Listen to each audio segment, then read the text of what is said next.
Hello? Hello? Hello, everyone. I hope you had a really restful and nice weekend, long weekend, too, especially for seniors. Seniors only got 5 weeks left, so. All right. Okay, we got some announcements today. All right, let's start. All right, we hope you didn't rest too much because there's some opportunities to get out there and be active, and to talk about that with sports, here comes our swim team. Yeah!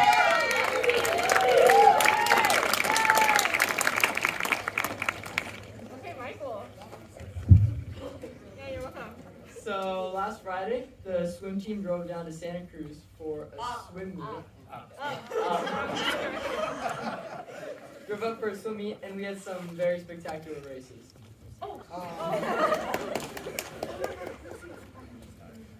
Okay.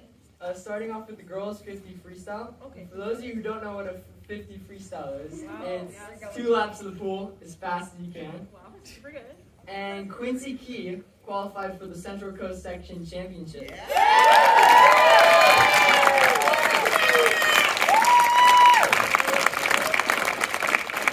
With a winning time of 24.8 seconds. Now moving on to the boys, 200 IM, or the 200 individual medley.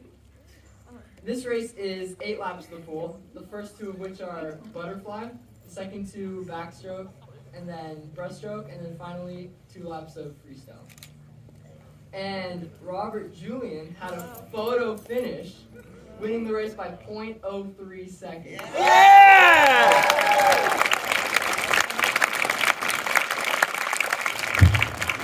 We'd also like to congratulate Sasha for winning the 100 back and the 100 fly. As well as Lucy also won the 100 free. And Caitlin, you won, what was it? 200 free and what else was it? I don't know what else I swim. Wait. Anyway, she was victorious in her effort. And then, so the girls won. We raced against Kirby and PCS, and we won against both of them. And we kind of destroyed them in the relay. I just had to put that out there. Anyways, and then the boys got second. And if we had more boys, they could win. We just need a few more guys. So if you're ever interested, talk to Michael.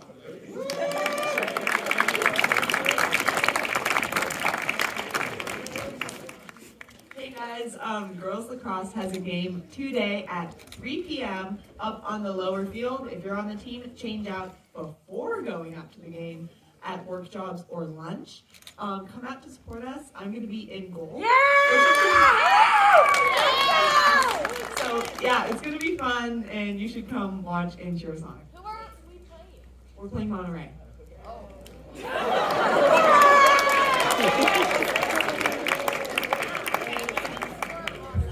Okay, speaking of watching and cheering on, here's Daniel to talk about the Big Sur Marathon.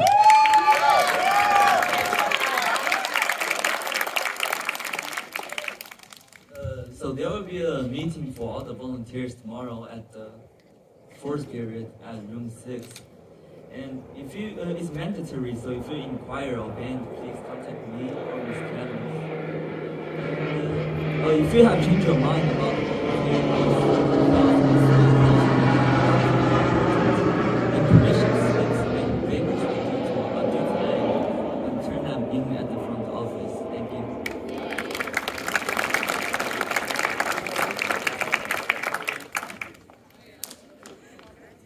All right, so let's switch to our intellectual gears and talk a little bit about LibMag.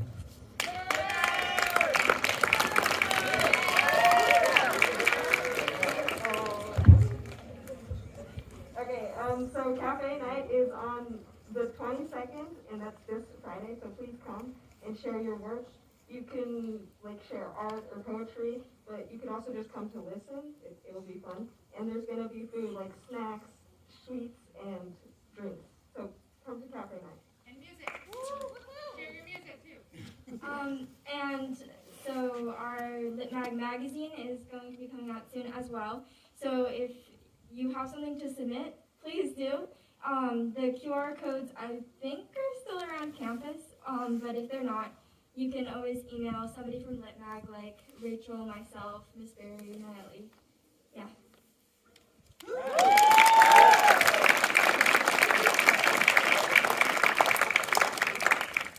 All right, it's a special week dealing with the brain. We deal with the brain every week here, but to talk more about that, here's Maya. Let's welcome her.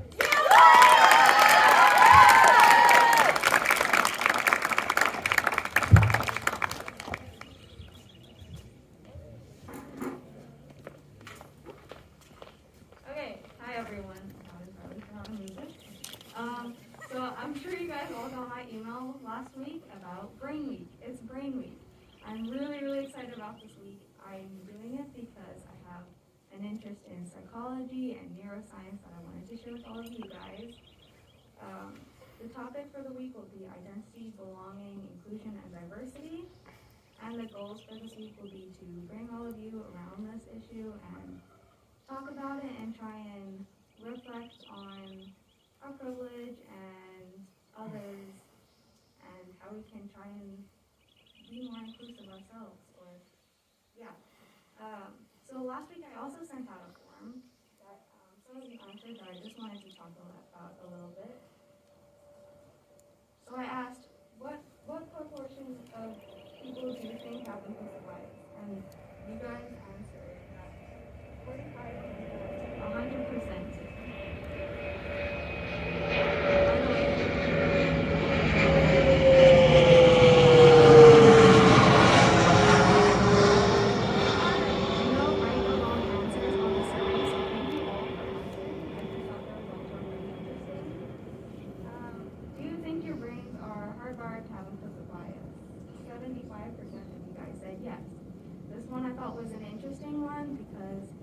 Scientifically proven, our brain is slightly hardwired to have implicit biases. For example, when we're babies, we tend to have an implicit bias towards skin color of our parents.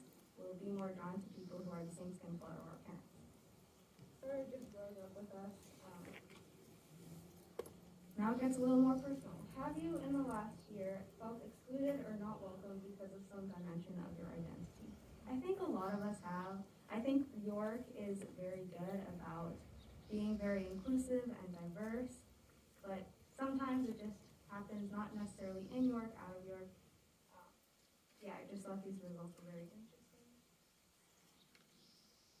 In the past year, have you ever felt that your mental health or school performance has been negatively affected by not feeling welcome or by experiencing microaggressions? So if you don't know what microaggressions are, they're basically just like small comments someone might make that may have some implicit bias or just like some comment that might be negative towards an individual's and anything in an individual's identity.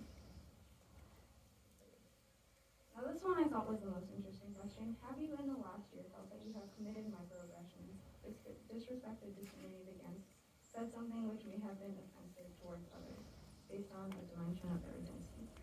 I think this is a very hard question to think about and reflect on.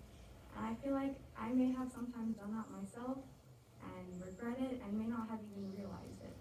So I think it's an important thing to reflect on and just think about. For this week, there will be 5 paintings up.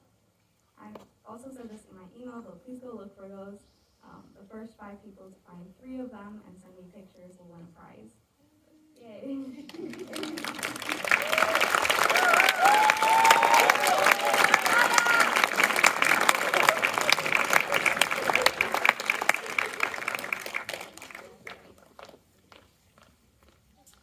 Let me thank Maya for the intellectual curiosity and courage to get up and talk about things that are meaningful to her and something that's like super important to this community.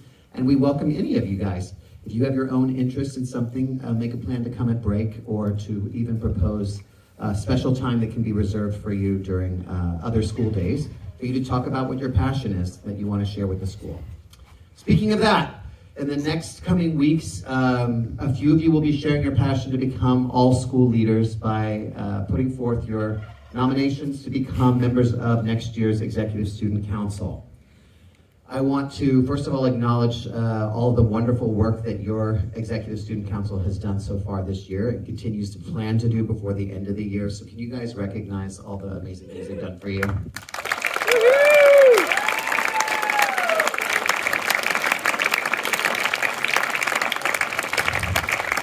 Today and Friday in our next break, I'll be just briefly explaining to you the positions on Executive Student Council so that you have a little more knowledge about that. Basically, for anyone to apply for these positions, you need to have demonstrated proof of some sort of leadership connected to the role that you'd like to be in an Executive Student Council.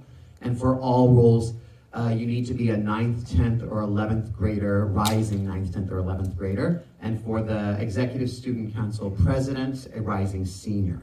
So let's talk about the student rep to the board, who this year has been wonderfully handled by Hannah Shue. So that student rep to the board attends our Board of Trustees meetings and serves as a pulse on the student life to give them an idea of what students are experiencing positively and what they think they might give feedback to the Board of Trustees for.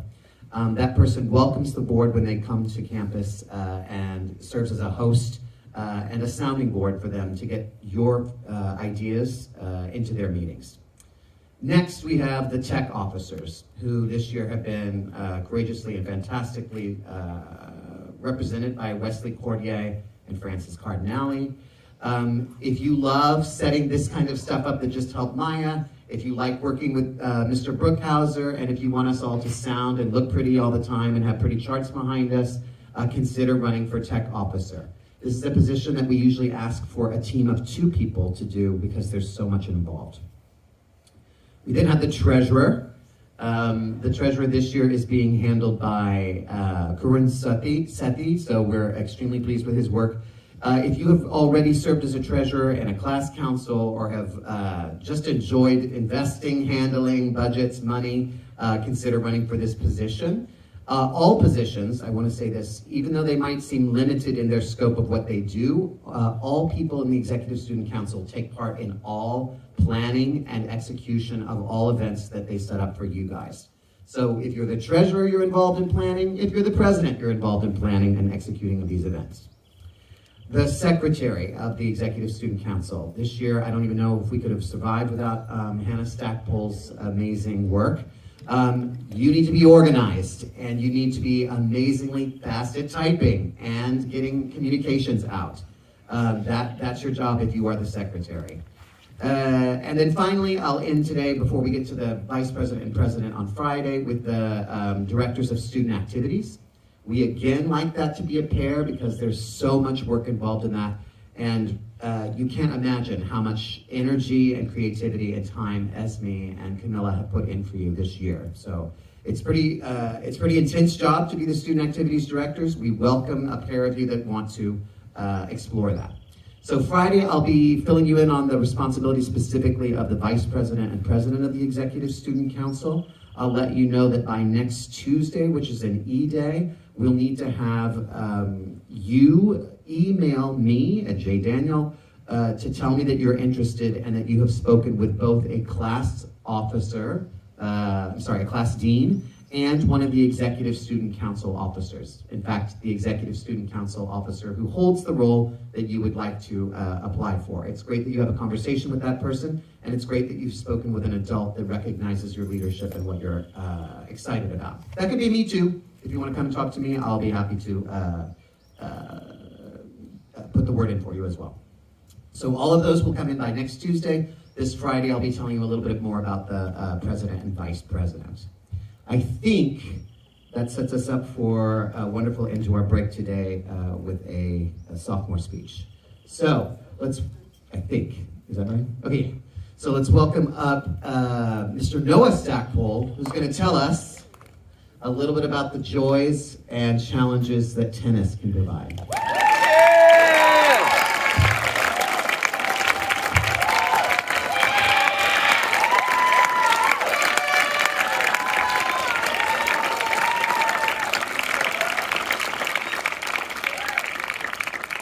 I was, standing just before the baseline of the tennis court with my knees bent and my racket out in front of me, ready to return my opponent's serve. My mind was racing. What kind of serve would they hit? Would they hit a deep, hard serve, a serve that bounces off the side of the court, or one of the other kinds of serves? I was also thinking about what shot I would hit back depending on what serve they hit. Should I lob the ball, hit a hard drive across the court, or hit a drop shot? The pressure was on as my opponent called 30-40 first, which went back for my thinking. I tried to stay calm and select which shot I wanted to hit as I ran to the ball. I chose to hit a hard drive across the court. As I got to the ball, I dropped my racket below the ball and released a hard drive across the court. I decided to step back to the center and ready for the next shot. Strategy is a key component in tennis. A player needs to plan what shots they're going to hit and link different shots together to create a winning formula. The use of strategy has shown up in other aspects of life as well, such as mountain biking. In mountain biking, I use strategy to help me pick the best line to get down the trail, the quickest and the safest, and also tackle new and challenging features such as jumps and drops. While thinking about these strategies, I've also need to stay calm and not get overwhelmed. Tennis has taught me how to remain under control even when the stakes get high. A player needs to stay calm under the pressure of their opponent, the crowd, and their own desire to win. This skill has transferred to other aspects of life as well, such as taking tests. An example of this is on one of my chemistry tests when I forgot one of my polyatomic ions. I had to stay calm and not get overwhelmed that I'd forgotten the answer, racking my brain for which polyatomic ion it was. After seeing everything tennis has to offer and everything that I've learned, I've come to appreciate tennis. Thank you. Yeah! Chào Noah!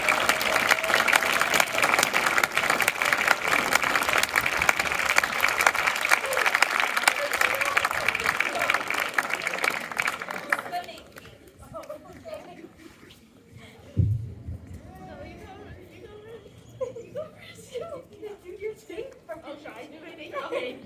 Sorry. Sorry. The swim team has a senior night this Friday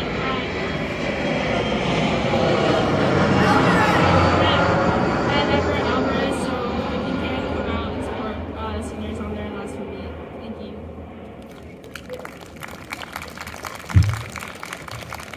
I am on the swim team, so yeah.